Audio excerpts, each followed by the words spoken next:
verdade é que há uma responsabilidade sobre aqueles que foram vocacionados, porque o Senhor ele coloca algumas condições, né, para esta posição, mas também algumas cobranças futuras, né? Então ele há de prestar conta. Nesse sentido, por isso a igreja, né, é convidada ou instruída pelos apóstolos, né, a orar por suas lideranças, né, porque é um trabalho às vezes penoso, né, e às vezes não tão reconhecido, né. Eu estava brincando com os pastores amigos que a gente estava falando no grupo, falei assim, olha, as pessoas, né, e aí eu falo da igreja no geral, olha para a figura do pastor e quer que o pastor seja psicólogo, terapeuta, médico, né, aconselhador, professor, né, tem todas as profissões em uma só pessoa. E quanto maior a igreja, maiores os problemas para este fim. Então as pessoas vão chegar. E às vezes, o problema do homem realmente é o pecado. E aí ele está tentando tratar, né, na terapia, né, na psiquiatria, ou até mesmo com os remédios, e não sara, né, porque ele realmente está precisando ouvir da boca de alguém, olha, abandone o pecado. O pecado está te fazendo este mal. Então, realmente, às vezes, o pastor tem esse papel, né? E é de falar algumas coisas ruins, né? E hoje nós estamos aqui... Por que eu estou falando isso? Nem sei. Não está nem no meu esboço, é só porque... É só para vocês nunca terem essa percepção clerical, né? Nós estamos aí para servir, é claro, podemos orar juntos, é claro, né? É o maior prazer, mas nunca elimine a sua responsabilidade ou a sua qualidade de tempo com Deus, transferindo para outros, como nós bem fazemos desde o Éden. Nós trazemos em nós essa marca, né? De colocar a culpa no outro. O Adão, o que é isso que você fez? Foi a mulher. Mulher, o que é isso que você fez? Foi a cobra. E aí vai indo, ou seja, nós queremos transferir. Eu faço isso por causa daquilo. Eu faço por causa daquilo outro. Né? Ou até mesmo a situação, eu não tenho tempo de oração porque eu tenho quem ore por mim. Então a gente deve assumir as nossas falhas também, saber o tamanho, né, do nosso problema para a gente enfrentá-lo. Amém? Nós queremos falar aqui hoje sobre o calvinismo, e é estranho usar esta palavra como base e tema de uma mensagem, porque para alguns isso pode soar como que estranho vai falar sobre Calvino e não de Cristo, né? Algumas pessoas podem imaginar assim, né? Como assim, né? O que é isso, o calvinismo? Alguns podem até, mesmo depois aí de mais de anos, né, caminhando conosco, de repente ainda tem essa dúvida, né? Mas nós queremos falar um pouco sobre isso, porque no próximo mês, em outubro, a igreja protestante, ela celebra no dia 31, né, o dia que também alguns países aí têm como data o Halloween, né? Mas no dia 31 de outubro a gente celebra 504 anos de reforma protestante. E como nos declaramos, né, uma igreja reformada, que é isso, né? Nós estamos voltando lá na reforma, quando a igreja passa por um período e ela precisa voltar às Escrituras, né? E é isso que acontece. Então, antes de eu entrar aqui no tema, por si só, a gente tem que olhar para a nossa cultura. O que nós vivemos hoje? Nós somos uma geração, nós vivemos um mundo pós-cristão. Mas isso também já acontecia lá, né, em 1500 e algumas coisas antes também, mas só para colocá-los dentro deste cenário, vamos imaginar o que estava acontecendo. Para você que gosta de história, para você que já estudou, faz aí os concursos públicos, os vestibulares, ou gosta, por gostar, né, de repente vai se situar bem neste breve resumo, né? A igreja, ela por muito tempo, né, e aqui eu estou considerando a igreja católica, amém? Conduzindo o país, né, principalmente na Europa, né, conduzindo a forma de governo, a forma de política, conduzindo todas as coisas, tendo este papel na vida do homem com grande influência. Porém, começa a ser questionado, principalmente, né, depois que do movimento, né, dos renascistas, né, ou renascência, né, como alguns também dizem, né, e eles, então, começam a questionar essa autoridade da igreja, este recurso que a igreja tem, como a igreja trata o dinheiro, como a igreja trata a política. E aí eles falam, olha, vocês dizem Deus estar no centro, mas com este movimento levantado, até que quem estava no centro de todas as coisas era o homem. Né? O homem tem esse papel fundamental na criação, na história, né, na civilização, no crescimento. E aí a gente poderia ficar aqui por horas citando os mais variados movimentos, né, que a gente tem ali naquele período pré-reforma, né, com os valdenses, por exemplo, mas eu vou apontar já para os reformadores, um John Wycliffe da vida, um John Huss, antes ainda de Lutero com as suas 95 teses.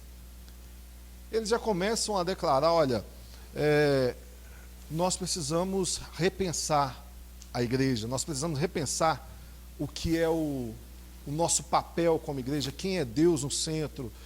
E isso acontece naquele período, então nós vamos ter em seguida, né, após esses homens serem presos e mortos, né, como é o caso de John Huss, que até declara, olha, vocês estão queimando hoje aqui um câncer aqui, mas vai surgir um aí que daqui uns 100 anos aí que vai arrebentar com tudo. E de fato aconteceu, né? Quando nós temos o monge Martinho Lutero.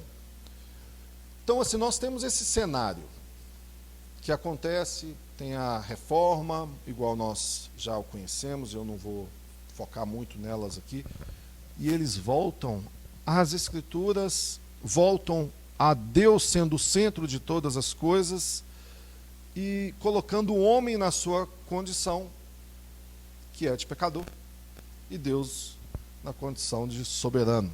Amém? É um contexto. Hoje nós vivemos um mundo pós-moderno também, né? E um mundo pós-cristão. Por exemplo, você ser cristão hoje, você é considerado diferente, né? Retrógrado, ultrapassado, às vezes preconceituoso, às vezes, né? Ou seja, uma pessoa da mente fechada, não é assim? Se você não é a favor do que está acontecendo no mundo, com a sua nova forma de relacionamentos, com a sua nova forma de lidar com as questões, você é visto como uma pessoa ultrapassada. Os jovens, né, os adolescentes e jovens aí que estão pegando um mundo onde essa cultura pós-cristã está muito mais atacada. Se Martinho Lutero bateu ali com seu martelo, as 95 teses, hoje nós temos um martelo de aço batendo sobre a igreja. E tudo que nós usamos tenta destruir os princípios morais da palavra de Deus. A gente observa o Google, que é uma ferramenta utilizada por praticamente todos, ela não valoriza nenhum dos nossos calendários cristãos. Ela vai ter lá, naquela ferramentinha lá de pesquisa, aquela logo sendo adaptada às mais variadas atividades, ou ações, ou o que esteja acontecendo, mas, por exemplo, na Páscoa ela não fala nada, porque é um calendário cristão, né? E eu creio que talvez nem no Natal se associa nada a Cristo. É um mundo pós-moderno que nós estamos vivendo, pós-cristão, que é contra o princípio cristão. E aí a gente vem falar então sobre esse calvinismo na igreja, né? Que não é algo que a gente levanta bandeira. Nós não chegamos diante de outros grupos e as pessoas falam assim: você é cristão, evangélico? Você fala assim: não, eu sou calvinista. Não é uma nova classificação. O que nós vamos tentar explanar aqui, apontando para o calvinismo, é porque nós entramos neste próximo mês em temas voltados a essa reforma protestante, porque nós celebramos aí os 504 anos. Quando a gente olha para Calvino, né, a reforma, se você olhar aqui atrás, nós temos esse mural dos reformadores, ela começa lá em Agostinho. Nós estamos falando que Agostinho lá do século III, né, século IV, ou seja, ali ele já começava a combater o falso ensino. Ali ele já pegava um Pelágio, que ensinava que o homem não tinha perdido todas as suas capacidades, mas que ele tinha perdido algumas coisas. Todos pecaram e destituído representa algo, mas não tudo do homem. Ele não está completamente morto. E aí Agostinho vai lá e fala assim: não, está morto sim. Efésios 2, né? Mortos em delitos e pecados. Romanos 3, todos pecados. Salmos 14, não há quem faça o bem.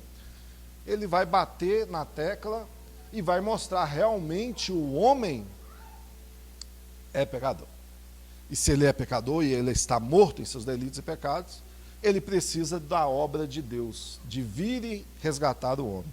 Então, desde Agostinho, nós vamos chegar ali em toda aquela lista, que na verdade ainda não são todos, né? Mas parte deles, que lutaram pela palavra de Deus, lutaram para que o evangelho voltasse a seu centro no mundo e o homem voltasse para o seu local, aonde Deus é o centro de todas as coisas. Amém?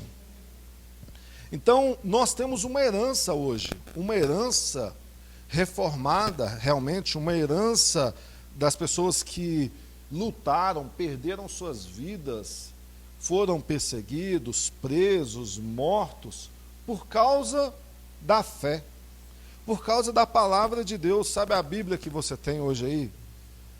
Para que isso fosse possível, muitas pessoas, inclusive aquelas que são anônimas, aquelas que não estão com seus nomes nos anais da história, né, registrado como pessoas que lutaram, deram suas vidas, mas inclusive essas pessoas foram perseguidas, perderam seus bens, suas casas, suas vidas, para que eu e você tivéssemos hoje a palavra de Deus. Porque essa foi uma das grandes obras dessa reforma. Eu quero traduzir a Bíblia para que todo homem tenha acesso à palavra de Deus. E aí, como herança, nós já temos uma obrigação, não precisava nem ler as Escrituras, aonde está dizendo que nós devemos ler, que nós devemos meditar, que nós devemos ter relacionamento com a palavra de Deus. Aonde nós temos os salmos declarando de forma mais clara possível: lâmpada para os meus pés é a tua palavra, ela é luz para os meus caminhos. Olha o salmista declarando: a tua palavra é santa, é pura, por isso o teu servo a ama. Nós temos tudo isso, nós não precisávamos nem ir lá, mas se a gente considerar o que os nossos irmãos já fizeram antes, morrendo, para que nós tivéssemos acesso à palavra de Deus, nós valorizaríamos ela muito mais. A gente faz aquelas perguntas que ninguém gosta que seja feita, né, e principalmente que tem que responder, né?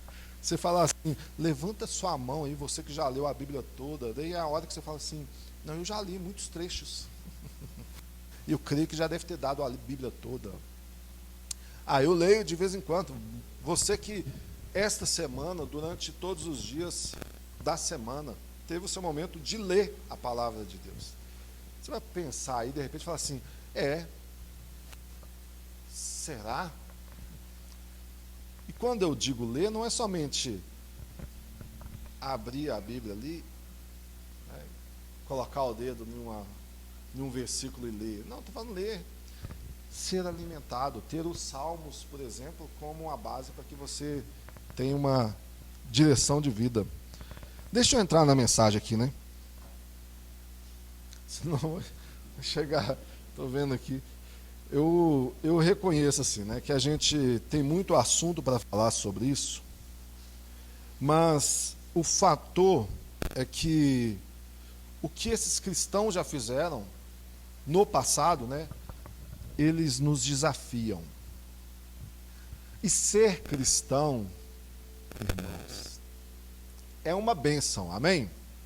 É uma bênção, é um privilégio, é uma alegria, mas é também uma luta, é ou não é?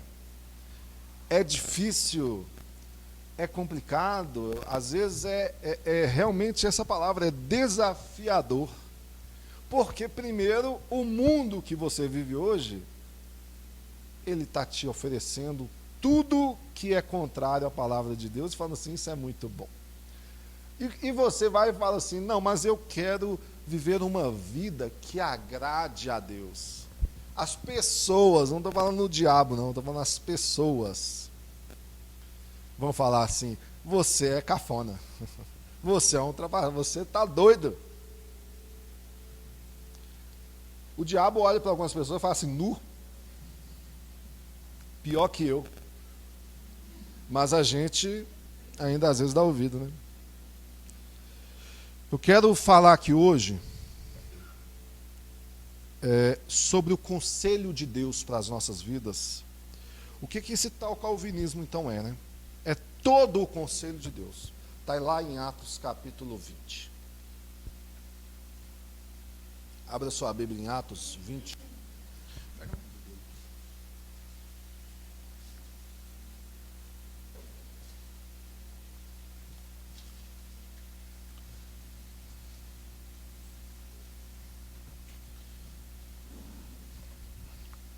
Nós temos o apóstolo Paulo. Nós estamos de púlpito novo, né? Alguém reparou?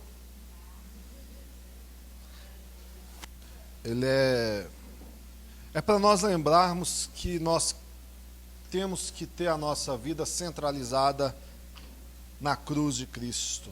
Amém? O púlpito também é um presente lá da rede. Vocês viram que lá eles têm também. O pastor Jonas brincou que aqui é de Nefilins, né? Porque a gente aumentou um pouco ele. Mas nós nos estamos adaptando. Amém? Atos 20.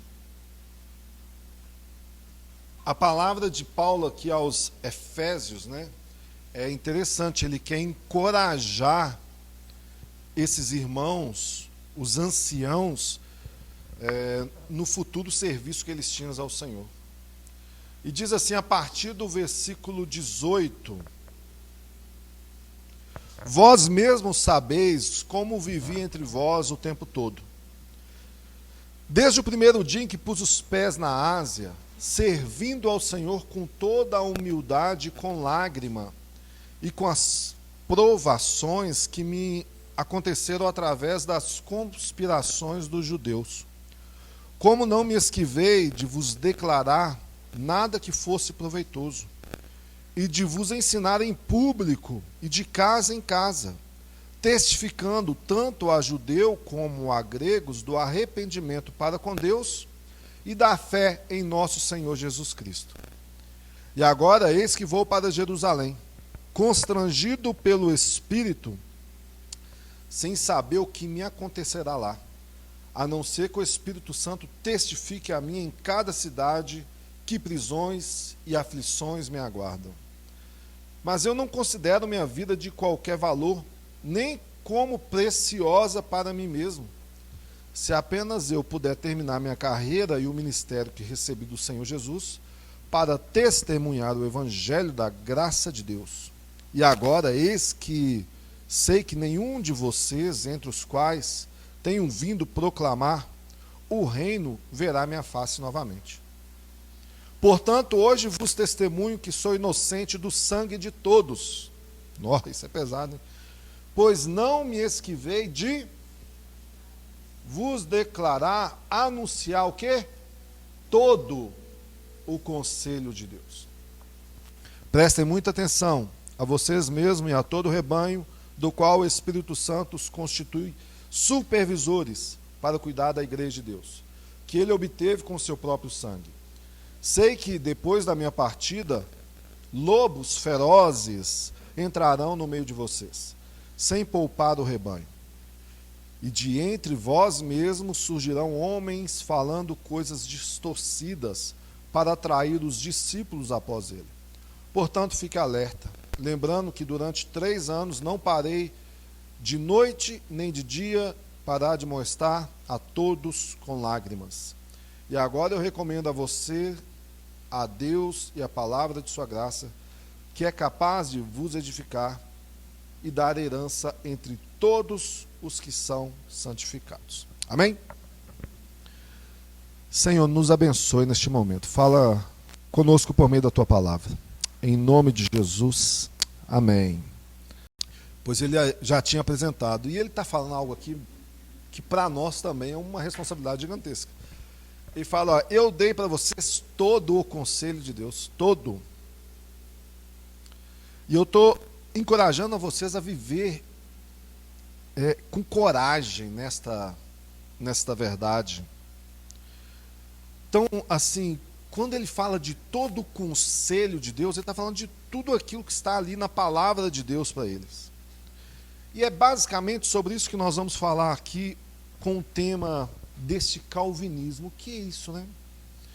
Qual que é o caráter, então, deste momento que nós estamos vivendo?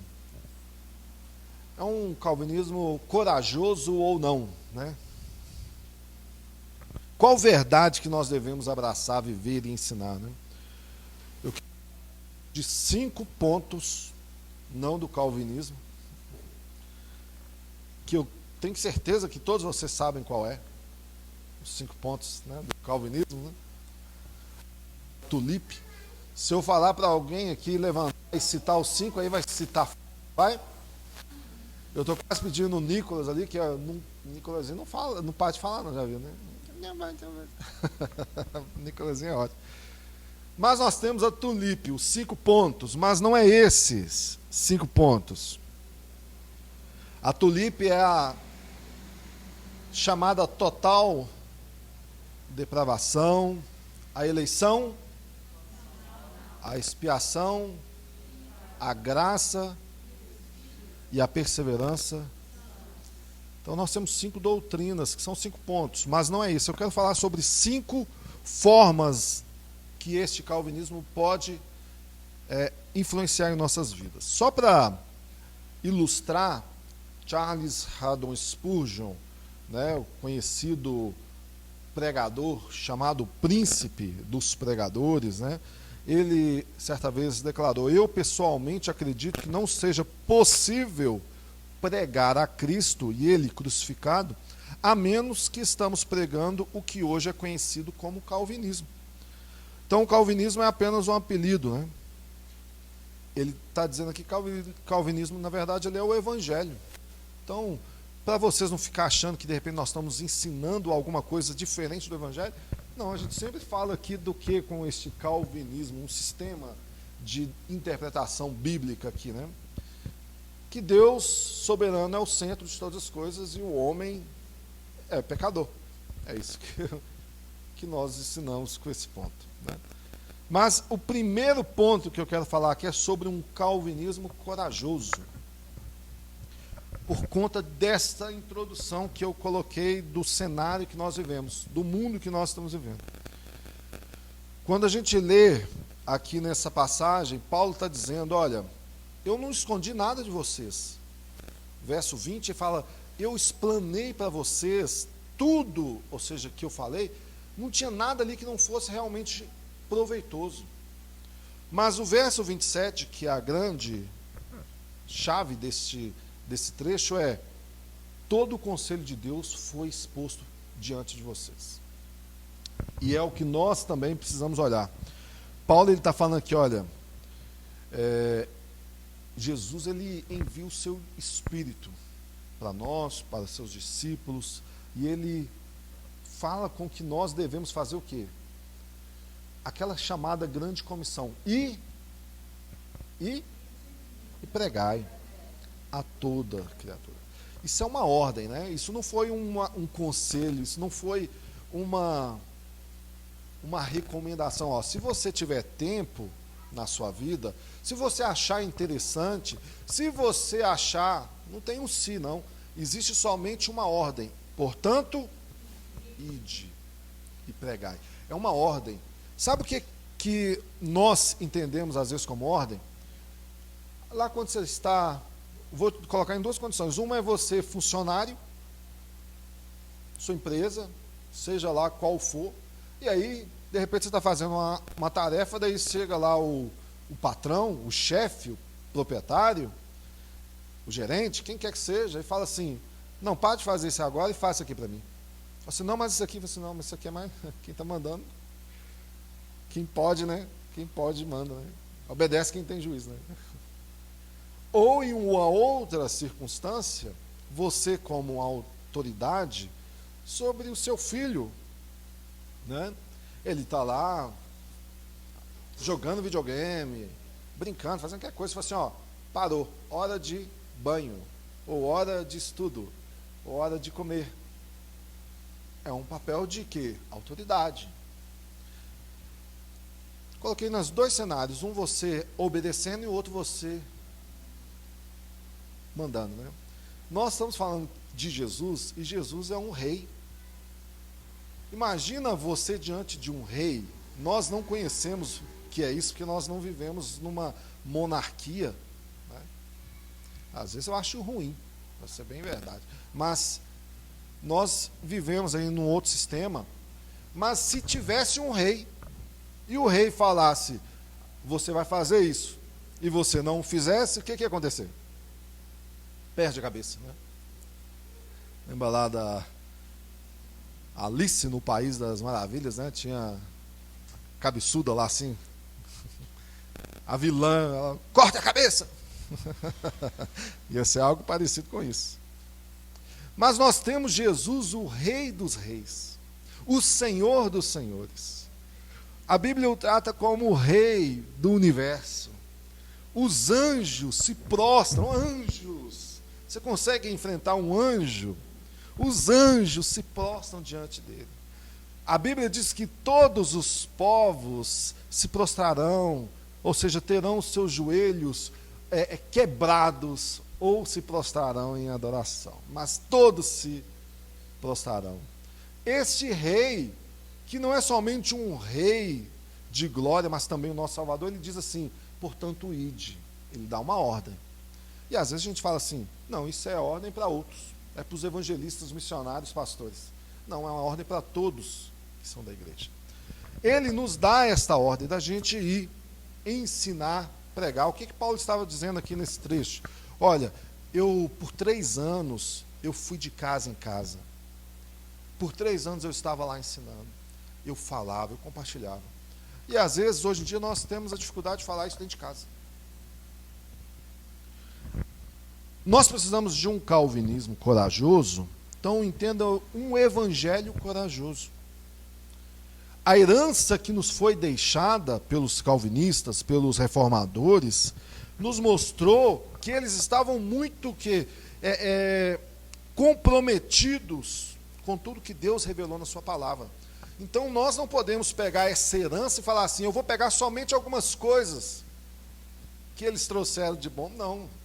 Se eles estavam morrendo e vivendo por conta disso, isso é uma herança, você herda essa herança, você tem que fazer pelo menos a mesma coisa. O que nós estamos buscando com isso aqui, ensinando um pouco sobre isso? Primeiro, que nós não queremos mostrar uma religião encolhida, minimalista, né? Nós somos um grupinho fechado. Não. A intenção, na verdade, é a gente olhar e buscar a plenitude de tudo aquilo que o Senhor nos revelou em sua palavra. Olha o que Jeremias diz lá no capítulo 26, verso 2. Assim diz o Senhor: vá ao pátio do templo e fale aos habitantes da cidade de Judá que vieram adorar no templo. Transmita-lhes minha palavra, a minha mensagem completa, sem que falte uma só palavra. Então a tarefa que nos é dada, para você, meu irmão que está aqui, minha irmã, para você, para nós, é falar todo o conselho de Deus. É uma tarefa. Lhe foi confiado. De repente você pode estar ouvindo e falar assim: ih, chatura, eu quero é a bênção. Qual que é a hora da bênção, né? Vai me dar a bênção, vai distribuir a bênção. Não, o Senhor, Ele está te chamando para ser corajoso. O que é ser corajoso? É, de repente, neste mundo aí, onde o seu grupo, o seu meio está dizendo: olha, nós somos totalmente a favor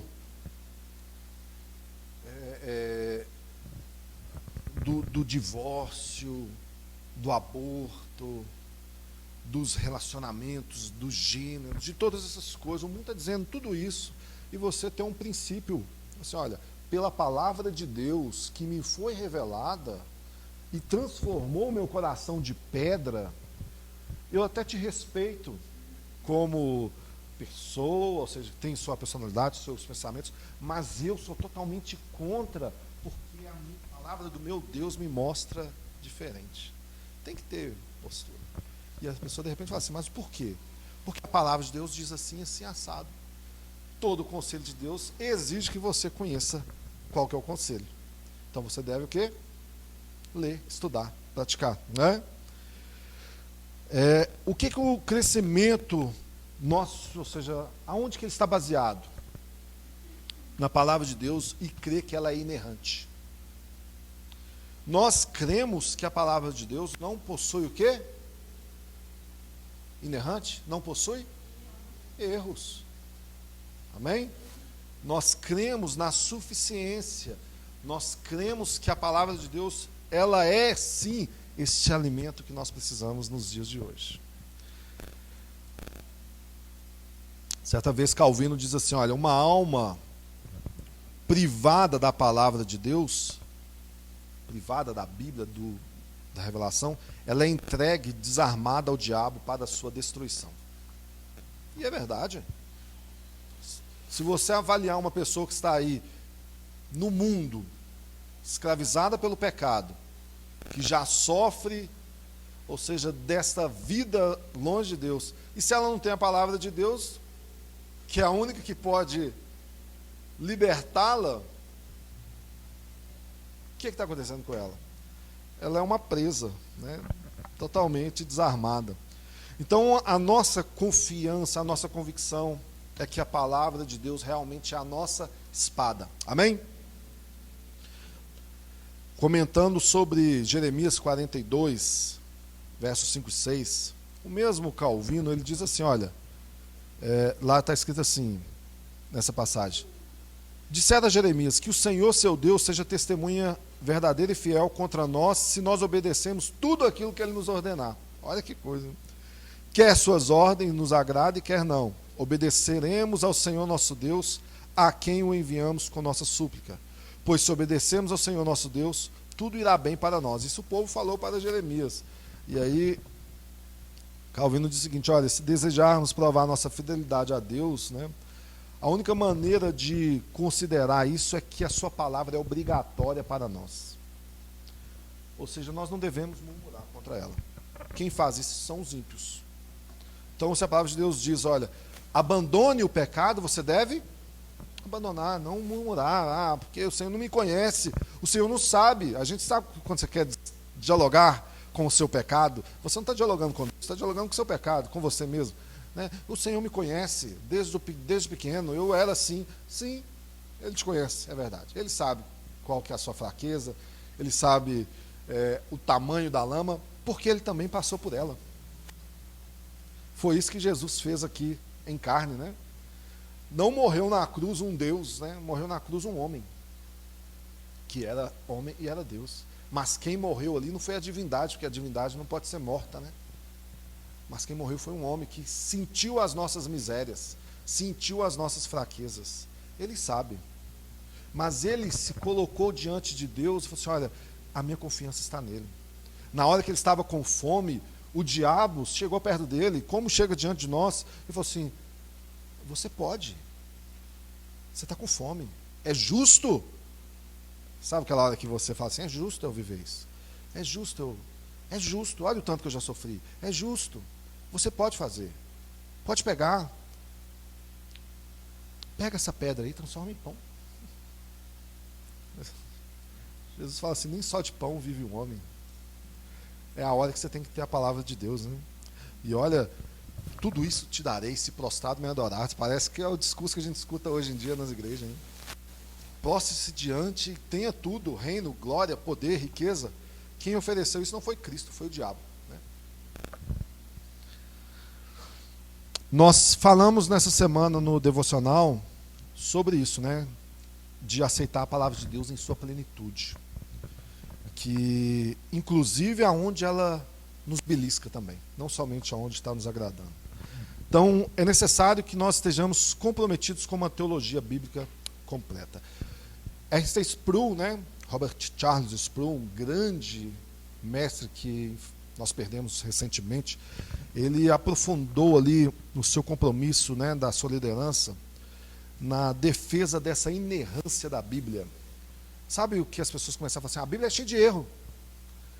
Tem alguém te batendo nessa tecla aí com você? Vai estudar então sobre a inerrância e seja um defensor, seja um apologeta, seja alguém que fala assim: eu abraço a verdade bíblica, que eu seja morto, mas morto defendendo a verdade de Deus.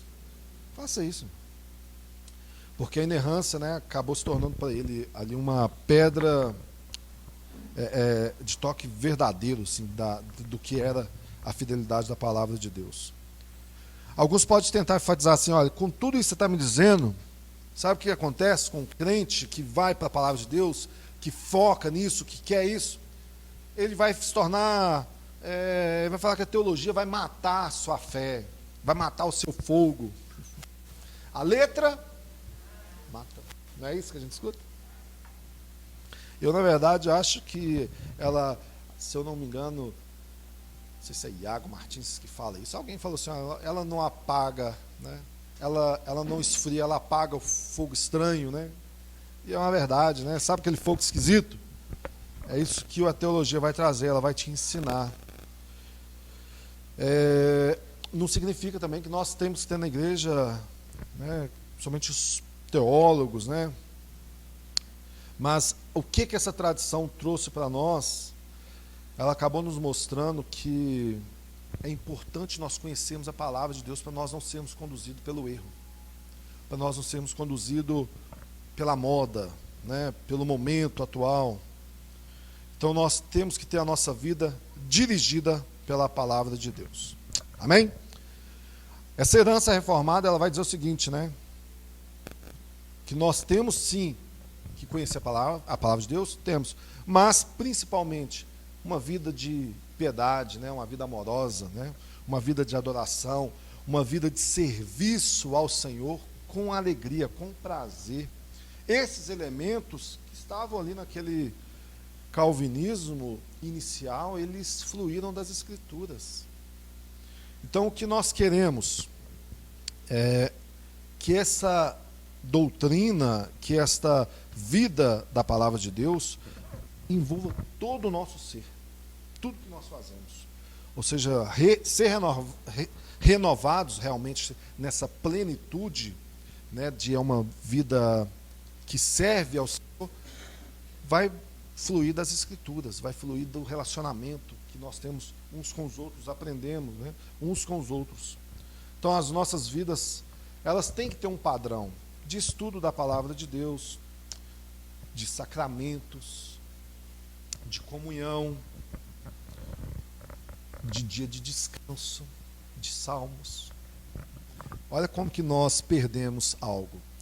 Os primeiros reformadores, eles consideraram o dia do Senhor, o dia do descanso, o dia sabático. Sabe o dia que você fala assim, não, eu trabalho 6, como Deus trabalhou 6, e no 7º, quem é seu Deus? É este Deus aí que trabalhou 6 e descansou o 7º? Se for, ele te deu um parâmetro, ele te deu um exemplo. Este 7º dia é o dia de você se deleitar em mim. Só que nós perdemos isso, já parou para avaliar? Nós pegamos agora a cultura do mundo.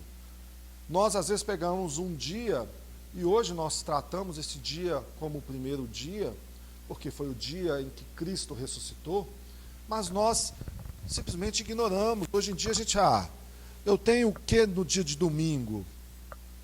O clube, o shopping, a cama, o estômago e tudo mais.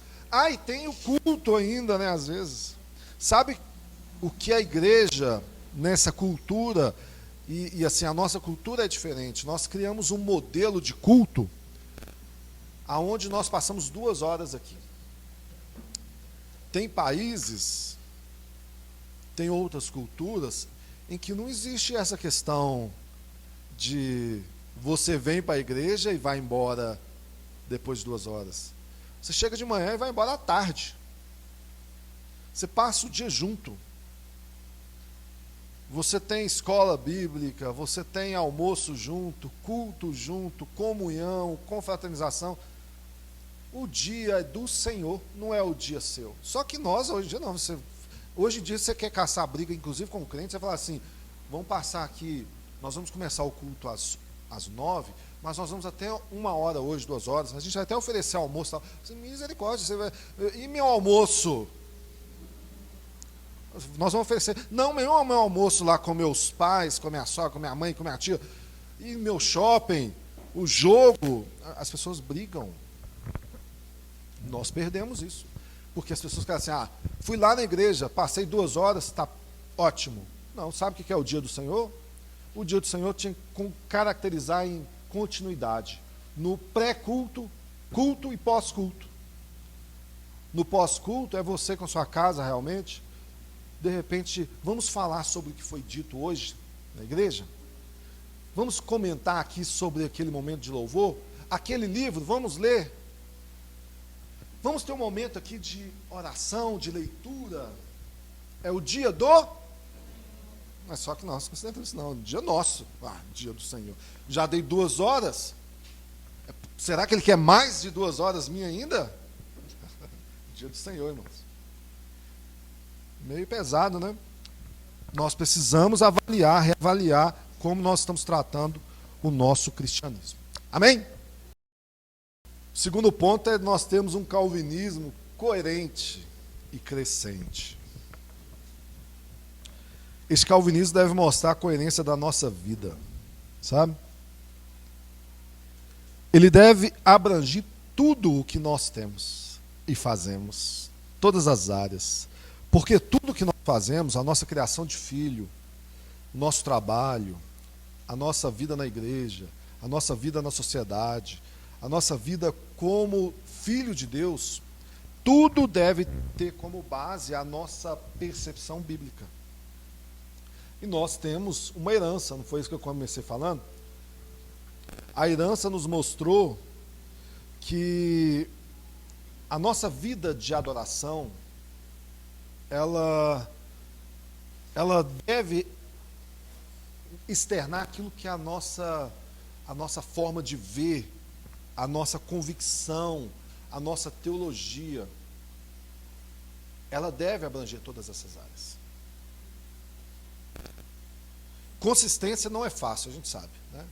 Não é fácil alcançar uma consistência. O que seria uma consistência? Vou dar um exemplo, né? Você vai fazer lá uma torta, né? A Fabiana tem o costume de fazer as tortas assim lá. Aí tem o creme branco, né? Aí liga lá o fogo lá 8 horas, dá 11h30, tá indo lá mexendo, né? Pensei que era o Cruzeiro.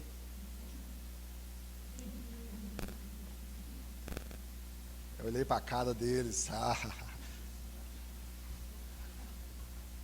Ele é meu vingador, né? A consistência é difícil de alcançar em tudo. Ela não é fácil. Ela exige de nós determinação. Amém? Ela exige que nós olhemos para as Escrituras e ela guie os nossos passos. Para onde nós devemos ir, como nós devemos ir. Ela tem que guiar como nós vamos educar os nossos filhos. Ela tem que guiar como nós vamos levantar líderes, como nós vamos realizar o nosso evangelho, como nós vamos plantar igreja, como nós vamos adorá-lo aqui no culto. A consistência vai nos mostrar que pela palavra de Deus é necessário todas essas coisas. Calvino, falando sobre a nossa adoração, ele diz, olha, não há nada mais perigoso para a nossa salvação do que uma adoração absurda e perversa a Deus. O que é isso, irmãos? Você fala assim, que absurdo é falar isso. Mas pensa comigo, se a adoração ela for de qualquer jeito, se ela for relaxada, se ela for nos moldes do que nós achamos, e não nos moldes do que Deus disse, e quer, ele aceita sim ou não? Nós temos uns exemplos na Bíblia, né, de homens que tentaram oferecer uma ajuda na adoração a Deus e foram mortos, né? Não foi ou não? Como é que é o nome deles mesmo? Os Nanab e Abiú da vida, né? Deus nos dá a direção de como Ele quer ser cultuado. Ele falou lá para Moisés, Moisés, você vai levantar assim o tabernáculo, vai ter isso, vai ter essa argola, vai ser feito isso com ouro, isso vai ser com pano, esse tecido vai ser assim, aquilo vai ser aquele outro. Deus, Ele diz, olha, eu sou Deus, não é vocês. Então você vai me dar um culto do jeito que eu quero. Só que às vezes a gente fala assim, nós vivemos agora no tempo da graça. Deus aceita qualquer tipo de culto. Não. Na verdade, o culto só é aceito por causa de Cristo. Esse é o primeiro fato. Porque senão nós teríamos que ter aqui na frente o quê? Um altar. Nós temos altar aqui na igreja? Ufa! Vou lá no altar, né? Vou ensinar para vocês. Ninguém vai no altar porque nós não temos um altar. Se nós tivéssemos um altar aqui, nós teríamos que ter o quê também? Sacrifício. Animais sendo mortos aqui para vir o fogo de Deus e aceitar. Só que Cristo, uma vez por todas, ou seja, foi o sacrifício perfeito. Por causa de Cristo, nossa oração, nossa adoração é recebida, amém? Mas Deus ainda assim requer de nós o quê? Uma adoração verdadeira. De todo o coração, é isso que a Bíblia diz? Ela não está falando aquele que me busca mais ou menos, aquele que me busca. Então, assim, poxa, você está diante de Deus. Tem gente que diante de cantor faz muito mais. A gente olha lá, o pessoal sai uma semana antes, só para ficar na 30ª fila do cantor, e grita, esperneia, e morre. Nós estamos diante de Deus, amém? Ele te criou, Ele te conhece. Então nós queremos uma consistência nesse sentido, de poder desfrutar de quem Deus é. O que Paulo está lembrando aqui aos anciãos? Olha, passou os 3 anos pregando, e ele diz o arrependimento para com Deus e da fé em nosso Senhor. Qual que é a relação que nós temos entre fé e arrependimento, né? É necessário uma teologia, às vezes, para entender isso. Tem gente que não vai entender. É importante nós termos a compreensão deste evangelho. Ainda falando sobre isso, Calvino diz: a soma do evangelho consiste em arrependimento e perdão dos pecados. Amém? E se a soma, você arrepende e você é perdoado. O arrependimento a gente sabe que é uma novidade de vida, que é aquele que é nascido de novo. Agora, a justificação somente pode ser pela fé. Somente pela fé ela pode ser destruída, né? Então a gente precisa entender um pouco. Por isso que a gente fala, é importante estudar, é importante vir cá definir, para você não ficar assim viajando, né, no mundo místico de como as coisas acontecem. As coisas acontecem porque Deus quer de uma certa forma. Amém? A gente precisa reconhecer qual que é a nossa situação diante disso. Olhar para o Evangelho, entender ele como um Evangelho genuíno, né? E como que esse Evangelho pode nos ajudar em nossas fraquezas do dia a dia. Porque você tem fraquezas do dia a dia. Você tem dia que você não quer orar, tem dia que você não quer ler, tem dia que você não quer buscar, tem dia que você não quer adorar. Tem dia que você fala assim, que chatura, por que eu tenho que fazer isso? Mas sabe por que você tem que fazer isso? Porque Cristo morreu na cruz no seu lugar. Porque o Espírito Santo te chamou ao arrependimento. Mas o seu velho homem não quer. Paulo diz lá em Romanos 6, existe uma guerra, a sua carne e seu espírito. A carne quer que você durma, vai comer bastante até doer a barriga, e dorme e assiste filme, assiste de tudo, faça de tudo, faça o que quiser. Uma recomendação que você pode receber no seu coração é: faça aquilo que te faça feliz, não é?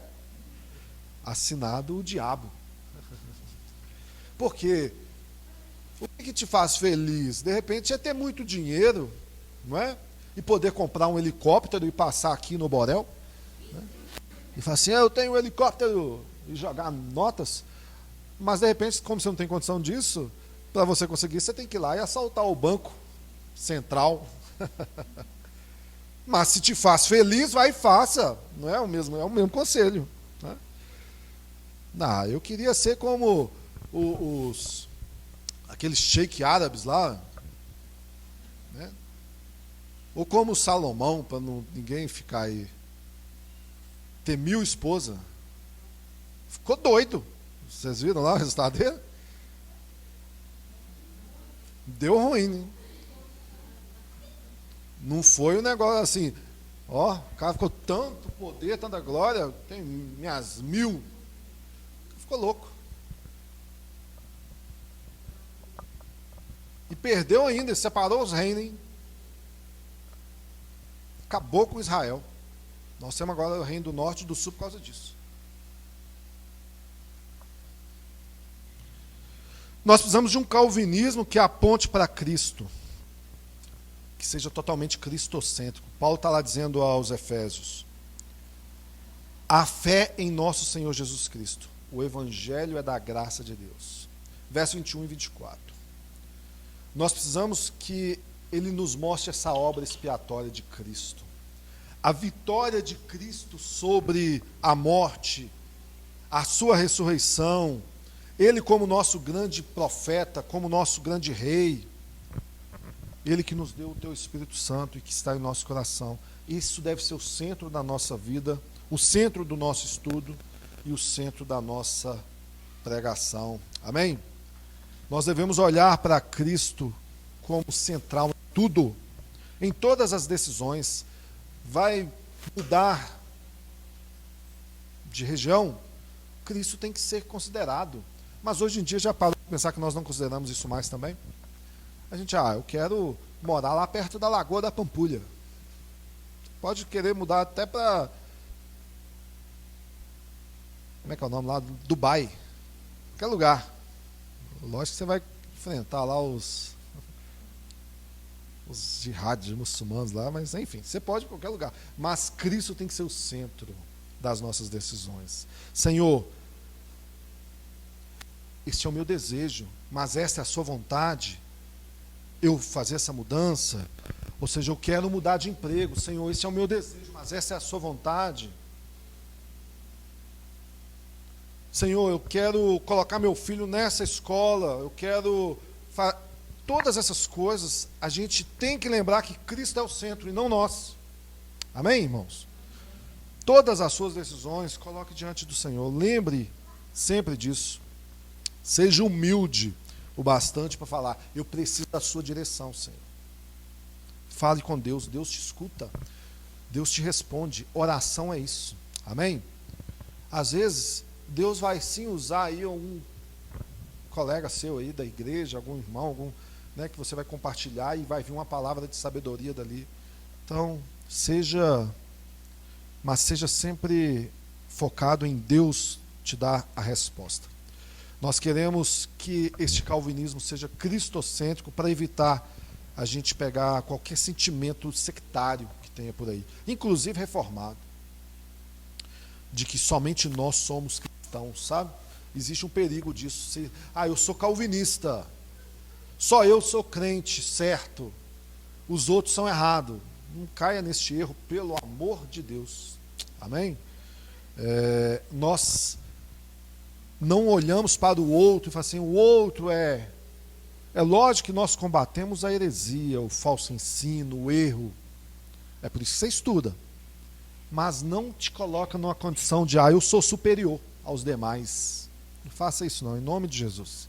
Cristo é o centro do nosso evangelho e não uma doutrina, não algo que nós achamos que ser a verdade. Nós temos um quarto ponto, que é um calvinismo comprometido. Quando eu digo comprometido, é que nós estamos realmente como Paulo em Atos 20, a ponto de dar a própria vida. Não é isso que ele falou lá? Ele podia a qualquer momento terminar ali a sua carreira, mas essa era a sua vontade. Verso 24. Ele estava com humildade, com lágrimas o tempo inteiro. Ele falava da graça de Deus. Ele vivia uma vida comprometida com o povo. Isso é que faz com que a gente seja diferente, né? Você ter comprometimento. E dos pontos que eu falei até agora, relacionados à igreja, à família, à sociedade, à própria igreja no geral, nós temos que ter comprometimento. Muitas tradições por aí têm zelo, mas não têm aprendizado. Então nós queremos, justamente isso, né? Nós queremos ter tanto um quanto o outro. Não queremos assim, olha que eu sou calvinista, ficou tudo fácil.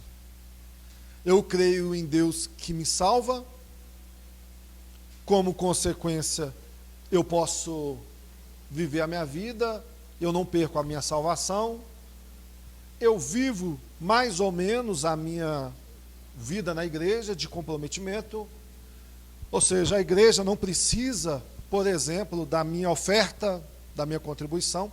Sabe uma coisa que a gente deve considerar sobre isso? Você deve pensar o seguinte: quanto que deve ser a minha contribuição? Eu vou falar, um dia nós vamos falar sobre isso, mas o que é o justo se você está em um lugar que não é de graça, não é? Consumindo tudo aquilo que está naquele lugar que não é de graça, é pela graça, mas não é de graça. Qual que é o justo? Por que a lei dos 10% que a gente trata no chamado dízimo é o método mais justo? Porque o 10% de todo mundo se torna justo para todos. Eu ganho 1.000. O Léo ganha 10.000. Então aposta na cabeça. Ele falou assim, misericórdia, eu já ganho 20, poxa. Vou diminuir? 10% do meu 1.000 é o mesmo 10% do 10.000 dele, em proporcionalidade. Entendeu isso ou não? Sim ou não? Está claro, né? De forma que eu não pego aqui a minha oferta e faço, aqui meu R$50, meu R$10, meu R$1, meu 100, a proporcionalidade me coloca nessa comprometimento que eu estou falando aqui. Eu entendo que eu posso fazer isso, ou seja, e eu estou sendo justo com o meu irmão. É nesse sentido. Ah, mas eu não tenho. Lógico que nós estamos falando que existem as suas exceções à regra. Mas quando nós falamos de comprometimento, nós estamos entendendo é nesse sentido. Ah, não, eu vou lá, de vez em quando eu faço igual a viúva, jogo 2 moedas. A viúva fez mais do que muitos de nós, ela jogou tudo. E é o que Deus exige de nós, né? Nós colocamos uma base, assim, olha, use seu 10% disso, porque é o mesmo 10% do outro, independente do valor que o outro ganha. Só um parênteses, né? Então nós temos aqui, dentro dessa percepção, que a palavra de Deus é o que o mundo precisa. É ou não é? E você tem a palavra de Deus. O calvinismo ou um evangelho comprometido vai te fazer algumas perguntas. Aonde está a sua paixão, irmão? Sua paixão está realmente em Deus? Você o ama a ponto de olhar para as pessoas perdidas e falar assim, aquela pessoa precisa do que eu recebi? Ou você ainda não teve essa alimentação, né? Senão você precisa procurar por ela. Você tem este zelo, né? O que a gente precisa na igreja é disso. Nós devemos ser sim alimentados pela palavra de Deus e crescer, claro, nela constantemente, né? Para que a gente possa oferecer isso a outros. Amém? E como o Hebreus diz 10:23, apeguemos firmemente sem vacilar a esperança que professemos, porque Deus é fiel para cumprir as suas promessas. Amém? E por fim, calvinismo que confia no Senhor. Nós devemos confiar no Senhor. Às vezes isso pode até parecer assim, algo difícil, né? Difícil de alcançar. O Dr. Abraham Kuyper, né? Ele escreveu um livro do calvinismo, né? E ele foi um calvinista holandês, nascido em 1837, morreu em 1920. Em 1901 a 1905 ele foi o primeiro ministro da Holanda. Ele foi o fundador da Universidade Livre de Amsterdã em 1880. Administrador, professor, enfim. O que ele estava convicto é que a luz da teologia calvinista é que o cristão deveria ocupar todas as áreas da vida secular. Não apenas religiosa, todas as áreas. Então, para ele, o calvinismo transcende as esferas da teologia eclesiástica e ele vai para um sistema de vida. Era como uma força cultural, uma bicosmovisão, um sistema de vida, e por isso não podia estar restrito somente à igreja. Então, nossa responsabilidade é lógico, é produzir, né, com a nossa força. Primeiro é sermos fiéis a Deus, instrumentos de Deus. E nossa preocupação nem tem que ser o nosso sucesso, nossa vontade disso, mas de qual que é a vontade de Deus e o sucesso de Deus, né? Como calvinista, a nossa confiança tem que estar no Senhor, que Deus vai suprir, vai fazer todas as suas coisas e que nada pode ser impedido. Nós devemos crer no Senhor e tornar corajosos no Senhor nesse tempo presente, para alcançar trabalho, escola, sociedade, médico, todas as áreas, que vocês sejam formados nas maiores áreas e influenciem a nossa nação com isso, em nome de Jesus.